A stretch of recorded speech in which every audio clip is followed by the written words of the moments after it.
कंपनीवाल्यांचं किंवा उद्योजकाचं OTS करतात. म्हणजे समजा माझ्यावरती 10 लाख रुपये कर्ज आहे आणि ते जर 20 लाख रुपये झालं असेल तर मुद्दलमध्ये 30% सूट देऊन त्या शेतकऱ्यांना OTS केलं जातं किंवा त्या व्यापाऱ्यांना वन टाईम सेटलमेंट करून नील केलं जातं. परंतु आम्ही ज्या संस्थेचं कर्ज काढतो विकास सेवा सोसायटीचं, तिथं मात्र अशी व्यवस्था नाही.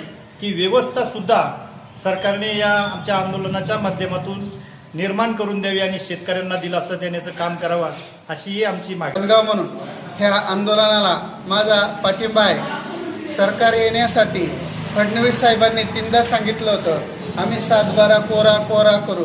पण तसं जर पाहिलं तर 7/12 कोरा करणे म्हणजे काय करणे की संपूर्ण कर्जमाफी, त्याचे 2 लाख असू नाही तर जास्त असू ते माफ करणे.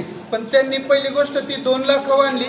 दुसरी गोष्ट सांगायचं, जे शेतकरी होते जे कधी सोनं मोडतात, मित्राकडून उष्ण घेतात, इकडची उचलटाक करून करतात आणि आपलं कर्ज भरतात, त्यांनी संस्था जगवल्या, त्या वाढवल्या, पण त्यांच्या वाट्याला आज काय आले की 50,000.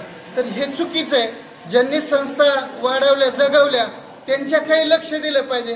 कारण एका बाजूला जर शेतीची परिस्थिती पाहिली तर सर्व त्याचे जे लागणारं मजुरी असेल, खत असेल, ट्रॅक्टर लागणारे डिझेल असेल आणि रानांच्या मेहनती असेल, हे सर्व वाढत वाढत गेलेले आहे. आणि शेतीचे बाजार जर आपण पाहिले त्या पटीत तर पाठीमाग आलेले आहे. आणि ह्याच गोष्टीमुळं शेतकरी कर्जबाजारी होत आहे. आणि ह्याच्यामुळं भामदास शिंदे साहेब आणि समस्त ग्रामस्थ कानगाव यांनी हे आमरण उपोषणाचं अस्त्र उगारलेलं आहे. सरकारने ह्याच्याकडं लवकरात लवकर लक्ष द्यावा, नाही तर अजून पुढं जाऊन किंवा उद्या वेगवेगळे आंदोलन करून हे म्हणजे नाही का अस्त्र उपसलं जाईल आणि सरकारला जाग करण्यासाठी प्रयत्न केला. तरी सरकारने कुठलीही दखल घेतलेली नाही.